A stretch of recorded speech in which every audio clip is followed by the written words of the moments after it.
नमस्कार, मी सिद्धेश ताकवले आणि आपण पाहताय जय महाराष्ट्र बुलेटिन मध्ये आपलं सगळ्यांचं स्वागत। आणि बुलेटिनच्या सुरुवातीलाच बातमी आहे विधान परिषदेच्या निकालांसंदर्भातली। विधान परिषदेच्या 11 जागांचा आज निकाल लागतोय। मतमोजणीला सुरुवात झाली आहे।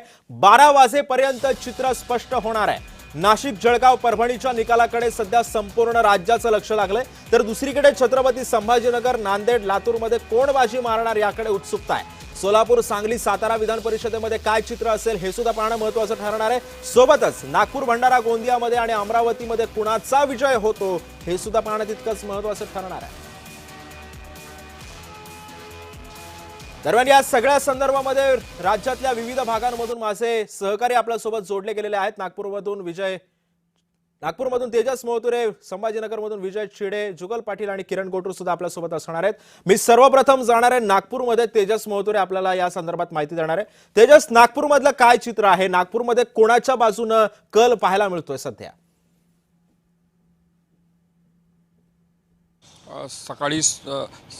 सकाळी मतमोजणीला जे आहे ते सुरुवात झालेली आहे। अगदी पहिला पसंती क्रमांकाचे जे मतदान आहे 70 जे मतं जे आहेत ते राजू पोद्दार यांच्या खिशात पडले आहेत, तर 10 मतं जे आहेत ते काँग्रेसच्या अतुल लोंढे यांना मिळाले आहे। म्हणजे मतदान प्रक्रियेला एकूणच जे आहे ते सुरुवात झालेली आहे। थोड्या वेळात जे आहे ते निकाल स्पष्ट होणार आहे। मात्र एकूणच जर बघितलं असेल भाजपने संपूर्ण तयारी जी आहे ते केलेली आहे। संपूर्ण कार्यकर्त्यांना जे आहे त्यांनी एकत्रित करण्यासाठी आव्हानसुद्धा केलेले आहे। ढोल ताशा पथक असेल किंवा मग मिठाईचे दुकान असेल यांना जे आहे ते एकूणच त्यांना सांगण्यात आलेले आहे। आणि ज्या पद्धतीनं सुरुवातीपासून जर बघितलं असेल त्या संपूर्ण निवडणुकीत जे आहे ते बिनविरोध निवडणूक व्हावी यासाठी जे आहे महसूल मंत्री चंद्रशेखर बावनकुळे यांनी प्रयत्न केले होतं। या निवडणुकीच्या प्रक्रियेला सामोरं जात असताना जर बघितलं असेल तर 650च्या वरती जे आहे ते मतदान भाजपला मिळतील असा दावा जे आहे ते भाजपच्या नेत्यांनी केलेला आहे। थोड्या वेळापूर्वी जे आहे जय महाराष्ट्राशी बोलताना राजू पोद्दार यांनी म्हटलं की 650च्या वरती मला मतदान मिळतील आणि काँग्रेस यासोबत इतर पक्षांनी सुद्धा मला जे आहे ते पडद्या मागून जे मला सहकार्य केलं आणि त्यामुळे हा संपूर्ण निवडणुकीत जर बघितलं असेल तर कुठेतरी काँग्रेसची एकूणच जे आहे ते दुपडी जे आहे ते बाहेर येताना आपल्याला पाहायला मिळणार आहे। ज्या दिवशी निवडणूक होती, ज्या दिवशी मतदान होतं त्या दिवशी जर बघितलं असेल तर काँग्रेसच्या नगरसेवकांनी जे आहे ते काँग्रेसचे निरीक्षक नितीन राऊत यांच्यावर जे आहे ते खरं तेजस, त्यामुळे एकंदरीतच कुणाच्या बाजूने कुणाच्या पारड्यामध्ये मतदार कौल देतात हे सुद्धा पाहणं महत्त्वाचं ठरणार आहे। आपण नाशिकमध्ये जाऊयात। किरण गोटूर सध्या माझ्यासोबत आहेत। किरण, नाशिकची विधान परिषद अतिशय चुरशीची मानली जात होती, अनेक घडामोडी सुद्धा घडल्या होत्या। निकालांती काय चित्र स्पष्ट होऊ शकतं? अगदी सुरुवातीपासूनच सिद्धेश वेगवेगळ्या कारणांनी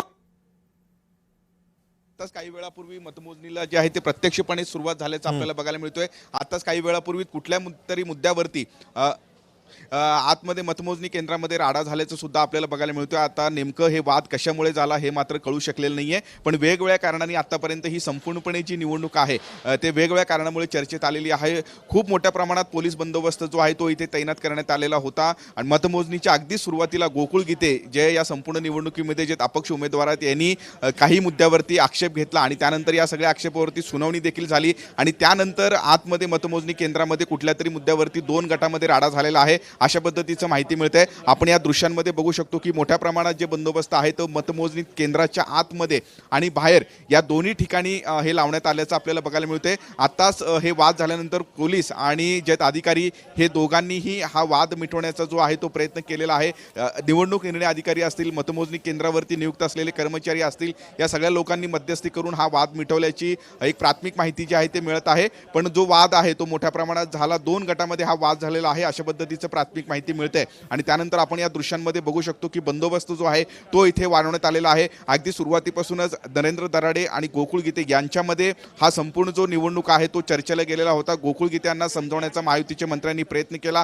आणि त्यानंतर गोकुळ गीते यांनी प्रचार थांबवला आणि प्रचार थांबवला असला तरी महायुतीच्या उमेदवाराला गोकुळ गीते यांनी पाठिंबा दिला नाही आणि त्यामुळे ही संपूर्ण जी निवडणूक आहे ती रंगत गेली। अगदी आज सुद्धा गोकुळ गीते यांनी मी प्रचार थांबवला असेल तरी माझ्या कार्यकर्त्यांनी गुप्तपणे प्रचार केलेला आहे आणि त्यामुळे माझाच विजय निश्चित आहे अशा पद्धतीचा दावा केल्याने अगदी मतमोजणीच्या दिवशी देखील हा जो ट्विस्ट आहे या संपूर्ण निवडणुकीमध्ये तो कायम असल्याचं आपल्याला बघायला मिळतोय। अद्याप मतमोजणी जी आहे ते सुरुवात ही झालेली होती, पण आता काही वेळापूर्वी हा जो वाद आहे तो वाद झाल्यानंतर आता मतमोजणीला देखील थांबवण्यात आल्याचं आपल्याला बघायला मिळतोय। पोलीस असतील, अधिकारी असतील, या सगळ्यांनी मिळून हा वाद जो आहे तो मिटवण्याचा प्रयत्न करतायत, पण अद्याप आतमध्ये वाद सुरू आहे, मतमोजणी अद्याप थांबलेली आहे अशा पद्धतीचं माहिती मिळत आहे। त्यामुळे नेमका हा वाद कशामुळे झालेला आहे बघणं महत्त्वाचं असणार आहे. पण अगदी सुरुवातीपासून या संपूर्ण निवडणुकीमध्ये वेगवेगळ्या कारणामुळे ही निवडणूक चर्चेत आलेली होती आणि अगदी शेवटच्या दिवशी देखील हा वाद जो आहे तो कायम आहे. आणि खरं तर याच वादामुळे संपूर्णपणे ही जी निवडणूक आहे, जी मतमोजणी आहे, ते थांबल्याचं आता आपल्याला बघायला मिळत आहे. पण किरण, जसं तुम्ही आता उल्लेख केला की कुठल्या तरी कारणावरून हा राडा झालेला आहे, नेमकं काय घडलं, या राड्याचं कारण जरा कळू शकलं असतं तर बरं झालं असतं. अद्याप कळू शकले नाहीये, पण काही लोकांना जे आहे ते इथे बाहेर काढण्याचं जे एकूणच येताना आपल्याला बघायला मिळतोय. काही जे अधिकारी आहेत ते मतमोजणी केंद्राच्या बाहेर आलेले आहेत आणि त्यांच्याकडनं आपण या संपूर्ण संदर्भात हे माहिती घेण्याचा प्रयत्न करूयात. नेमकं हा वाद कशामुळे झालेला आहे ते अद्याप कळू शकले नाहीये, पण एकूणच आपण या संपूर्ण वादाच्या मुद्द्यावरती केली आमदार महोदयांनी. हो, काय मारहाण केली का तुम्हाला? नाही, धक्काबुक्की केली. चला, होत राहतं. आणि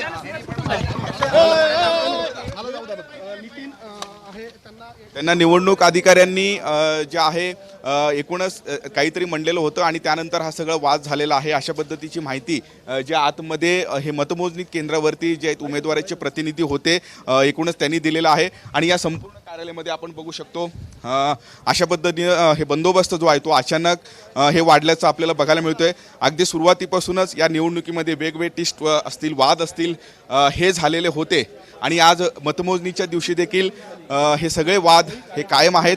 आणि मतमोजणी केंद्रावरती हे वाद झाल्यानंतर आता हे वाद एकूणच मिटवण्याचा जो प्रयत्न आहे तो एकूणच हे सगळे अधिकारी असतील आणि निवडणूक अधिकारी असतील हे करताना आपल्याला बघायला मिळतोय. आता नेमकं हे वाद हे कशामुळे झालेलं होतं आणि नेमकं आतमध्ये मतमोजणी केंद्रामध्ये काय घडलेलं होतं हे बघणं महत्त्वाचं असणार आहे. किरण, दोन प्रश्न या निमित्तानं उपस्थित होतात, त्या म्हणजे असे की आता या नाशिक विधान परिषदेमध्ये दोन लढती अतिशय महत्त्वाच्या मानल्या जातो, म्हणजे कारण अनेक म्हणजे शेवटच्या क्षणापर्यंत सुद्धा कोण उमेदवार अर्ज मागे घेतं याच्यावरती संभ्रम कायम होता. आता सुद्धा हा राडा झालेला आहे. या राड्याचं कारण जरी कळू शकलेलं नसलं तरी सुद्धा हे कोणाचे कार्यकर्ते होते या संदर्भातली माहिती काही कळू शकते का आता? कारण तुमच्या मागे आता कार्यकर्ते सुद्धा उभे आहेत तिथे. अद्याप सिद्धेश काही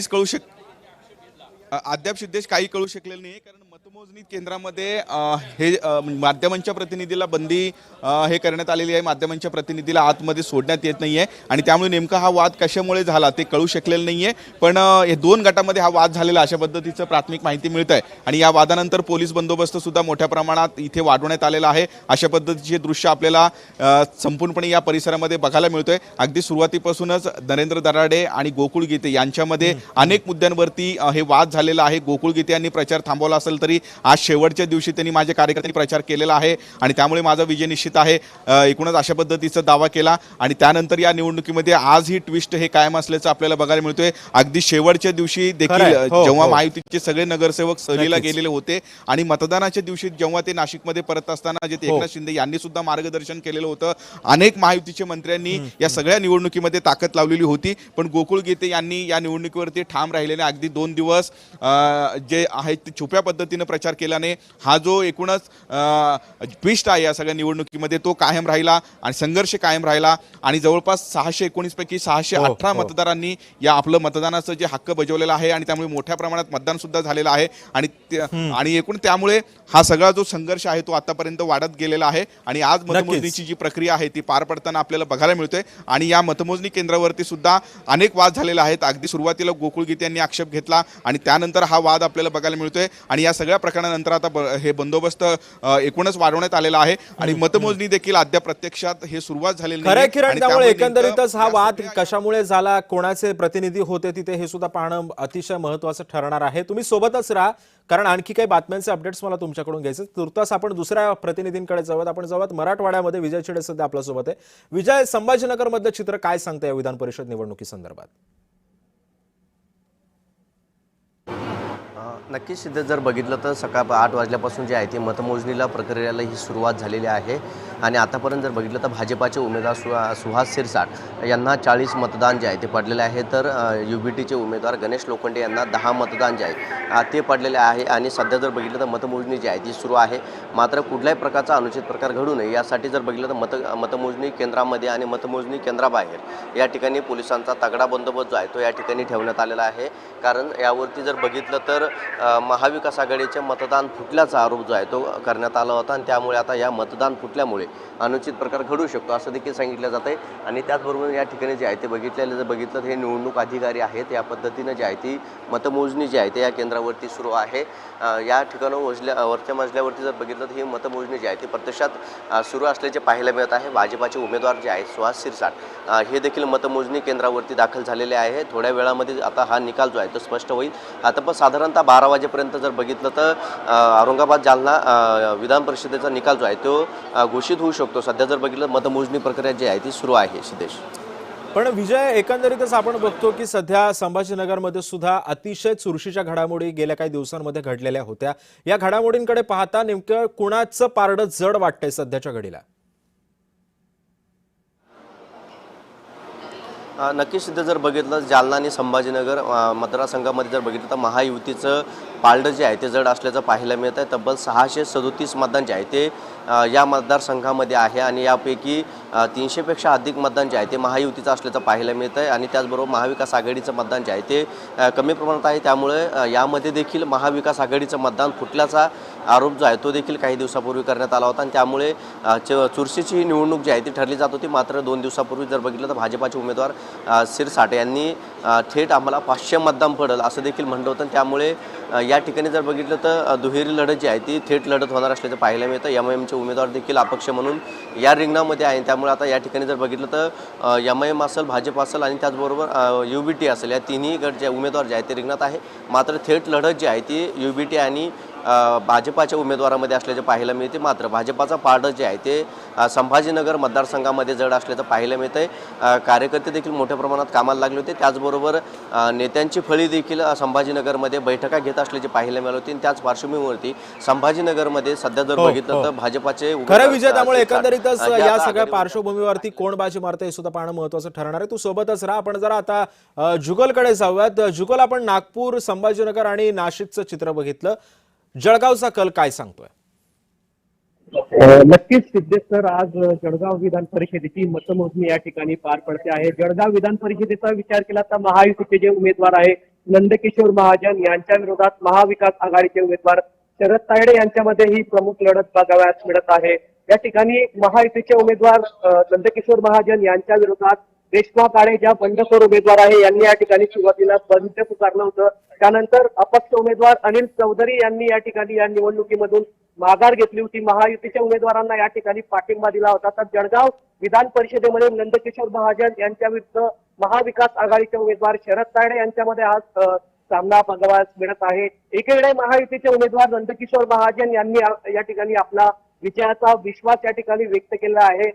सकाळी 8 वाजेपासून मतमोजणी प्रक्रियेस या ठिकाणी सुरुवात झालेली आहे। सध्या तरी महायुतीचे उमेदवार नंदकिशोर महाजन यांचं सध्या पारडं या ठिकाणी जड आहे।